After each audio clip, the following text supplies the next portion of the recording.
Without further ado, we're going through every spicy episode of Season 1. This is our protagonist, Lord Diablo. His real name is Takuma Sakamoto, and he is a shut-in loser, much like yourself.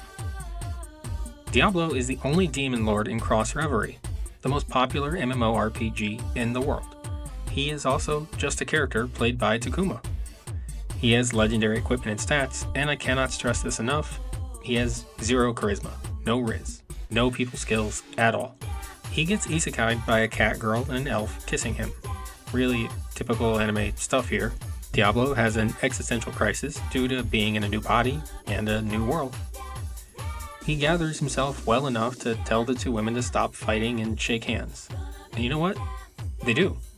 Not because he asked, no, it's because they're enslaved with some kind of magic collars. This guy just did a speed run from Isekai to Harem. It's really impressive. Later, Diablo realizes that the girls were trying to enslave him, but his ring of magic reflect turned the tables. Congratulations, ladies. You played yourself. The throuple arrive in Furry Town and get a room. One room for all three, because that's all that was left. Randomly, Celestine appears.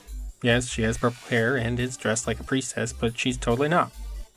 Nope, she is just the head of the Mages Guild in town. Don't get your hopes up on seeing her doing any actual magic. She is not that kind of mage, I guess. She also goes by Celeste, so remember that. Celeste knows the cat girl. Her name is Rem, by the way, and she drives the story of this anime. Everyone grabs some chow, and the elf stuffs her face with sausage. Her name is Shira, and she drives the plot, if you know what I mean. Plot being breasts. The main topic of discussion is the slave collars. Celeste is going to not do any magic. She's going to go do research instead, which is cool, I guess. Her goal is to get these collars off, but nobody knows how. Typical methods have not worked. Diablo is unable to hold a reasonable conversation and makes a mage guard angry, but Celeste calms the situation down. The mages leave and Diablo figures out that Rem has some sort of secret she's hiding, and he does the only reasonable thing to get the secret out of her. Takes her to their room to torture her. Here, we encounter a big problem for Diablo. He's a loser. He's afraid to touch girls. This is a big setback, but our guy remembers that he can touch cats and Rem is half cat, so he can torture the cat half. This got really dark. He gets to torturing, which is not at all PG. She suffers so much. Oh, the humanity. It works, and Rem tells Diablo about the demon lord bottled up inside her. Her name is Krebskull, and she's a busty kaiju. Diablo's cool with this and offers to help out. Later, Diablo's brooding when that mage guard from before throws a bottle at hig Big mistake. The guard's name is Galuk, and he is really, really stupid. He summons a big fire monster, a dragger salamander, that it's gonna burn everybody. Diablo blocks the fire and busts out his pimp cane. He uses his cane to blast the salamander away, and the guards run off, never to be seen again. Oh, by the way, Diablo is level 150, which is high, I guess. No real way of knowing. Diablo wakes up in bed with Rem and Shira and finds that his hands have a mind of their own. He learns that boobs are awesome, and I'm inclined to agree. Shira wakes up and is miffed at the groping because Diablo has not chosen her over Rem officially. Okay, weird reason to be mad. The trio go to the Adventurers Guild to measure their power and get registered. Our boy Diablo is broke and needs gold, so he needs to take some quests. As an aside, I thought you should know, the staff of the guild is comprised of absurdly busty furry girls. Rem is already a member of the guild, so Diablo and Shira sign adventuring contracts with blood. Lots and lots of blood. The two test their powers on a magic mirror, which goes fine for Shira, who is not as strong as Rem. Diablo steps up and causes a magic disaster with lightning, darkness, and an overall sense of fear. They meet the guild master Sylvie. She gives them a mission to kill a giant snake in the man-eating woods. Such a great name. It gets right to the point. They go to the woods and Shira senses a bunch of people hiding in the trees, so Diablo does the only rational thing and starts blasting. He rains fire down upon his enemies, who turn out to be a bunch of elves. Oops. Oh, maybe not oops. The elves are there to save Shira from slavery and take her home. By the way, she's an elf princess. That will be important later. She doesn't want to go back. She wants to be an adventurer, and the elf prince really wants her back to make an heir. Ooh, that's not cool. That's her brother. Not cool at all. The other elves threaten to take Shira by force, so Diablo gets involved. They fire arrows at him, but he uses Harden on his pecs. That elf fires a magic arrow, which looks really cool, but falls flat. As flat as Rem. Diablo casts Frieza, which ices all the elves and that jerk Gallic from the Mages Guild. We learn that he planted this trap to get back at Diablo before he runs off, never to be seen again. Later, Diablo finds himself in a compromising situation with Shira. She asks if he's a breast man. Much like our protagonist, you may be a Shounen. In the off chance you find yourself in this situation, the answer is yes. Yes to breasts. The next day, Diablo gets a special quest from Celeste, and it pays a lot. He's to deliver supplies to Ulug, which is a bridge fort situation that you'll see later. Rem decides to sit this one out, brood about life or something. As the three leave the Adventurers Guild, they are stopped by Emil, who is a total loser. That being said, he just wants to save the two slave girls from the demon guy, so he's not all that bad. Diablo is pumped. He really enjoys PvP and is really good at it. Unfortunately, Emil is not. Diablo blocks Emil's first attack before the Golden Warrior backs up to cast a very slow spell. Ain't nobody got time for that, so Diablo pulls a one-punch man and ends the fight. Women explain the situation to Emil, who walks off. We will probably see him again.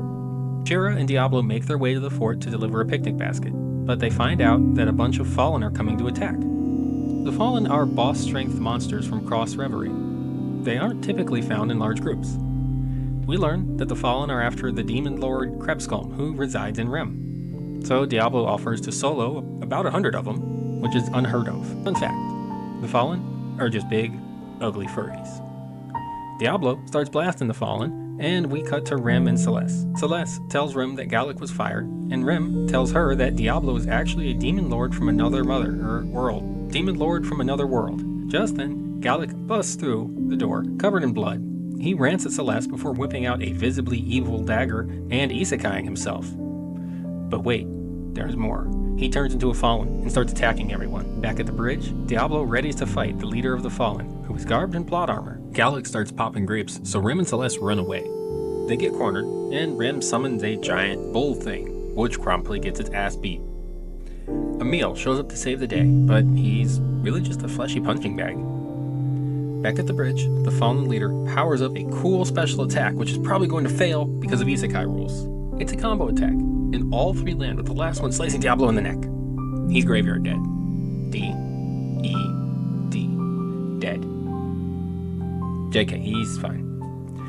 Just then, some guy tells Diablo that Rem and Celeste are under attack. I don't know how this guy knew. I guess he just saw the fight and ran here really, really fast or something. No one in this world knows teleport except Diablo. Our protagonist decides to wrap things up and head back to Furry Town. He casts a super spell with a lot of build-up. It falls flat. How disappointing. Damn, that's a big explosion. The Fallen are defeated, and their leader is stripped of her plot armor. Shira and Diablo teleport back to town just in time to save Emil. Diablo is once again about to beat the hell out of Gallic. Gallic starts casting spells, which get reflected by the magic ring again. The Fallen tries once again to cast another spell, flattens himself with gravity magic. The protagonist goes full evil and sends the Fallen to a realm of eternal darkness. Diablo is exhausted from using so much powerful magic, so he stays in bed for about a week. Shira tries to perk him up with a new outfit, and it is super effective. He gets right up. Sylvie tells the trio that the elves are pretty upset and demand that Shira be returned or they're going to start a war. The trio decides that they should probably negotiate with the elves. Big problem though, Diablo was a shut-in with no charisma. Further complicating things, there's a big bounty on Shira, so people will be hunting her. The bounty was placed by Shira's brother, and Diablo is pretty upset by that. The trio go ask Lord Galford for information about the elves.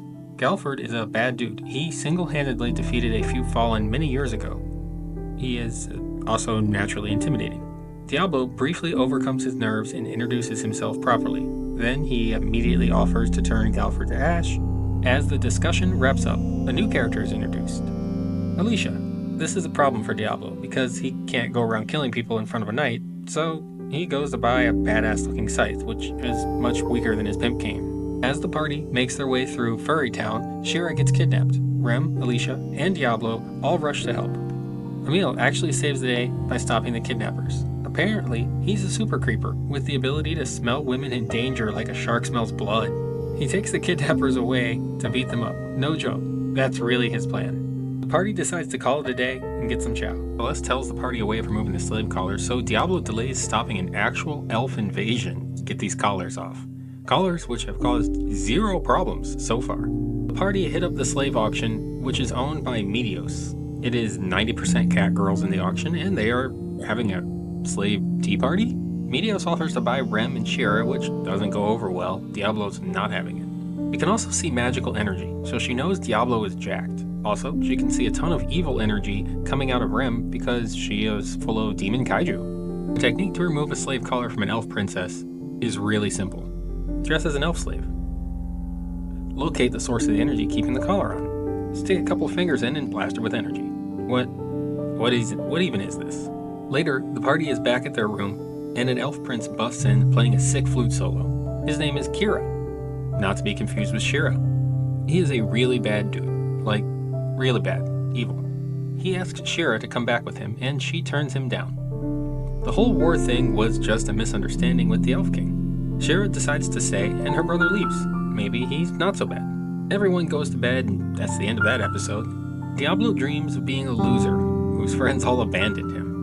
Relatable. Alicia and Rim go do some errands, so Diablo and Shira make some potions. A bunch of healing potions. Potion making is interrupted by another flute solo. Suddenly, Shira gets up, says she's going back to the Elf Kingdom, and walks off. Diablo broods for way too long about how everyone always leaves him because he is a loser. Rem tells him to stop being such a baby and go get Shira. Meanwhile, things are getting spicy with the elf siblings as Shira is chained up. Kira lets a clothing-eating slime out to attack his sister. Who keeps clothing-eating slime around? That's some next-level freak activity. Luckily for Shira, Diablo shows up to save the day by slicing up the slime. Diablo and Kira square up for a fight, and the elf summons a giant Hydra monster, the strongest monster the elves possess.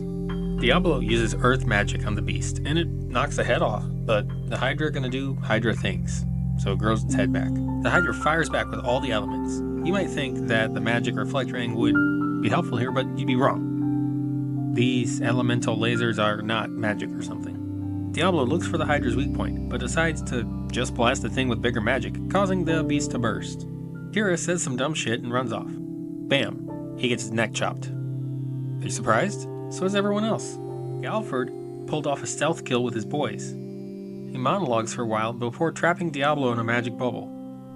Diablo dispels the bubble, and the fight is on. Diablo is blasting explosions everywhere, and Galford is stabbing super fast. He even manages to draw blood. Galford has the upper hand until Diablo places magic landmines all over. The mines distract Galford long enough for him to be frozen in ice.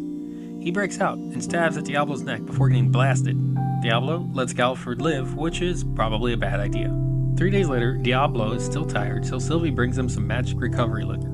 Diablo is lightweight, so he gets hammered quickly and comes on to Sylvie. That doesn't last long because he blacks out on top of her.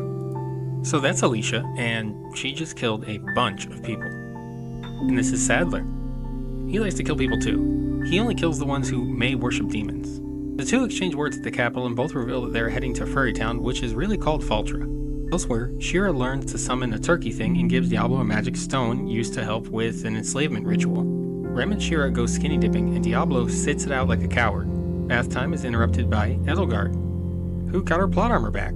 Everyone gets dressed and discusses the kaiju living in Rem. Edelgard wants to free that kaiju and offers to help Rem get rid of it by preparing a ritual in 3 days. Later, Alicia warns everyone about Sadler and asks everyone not to go outside.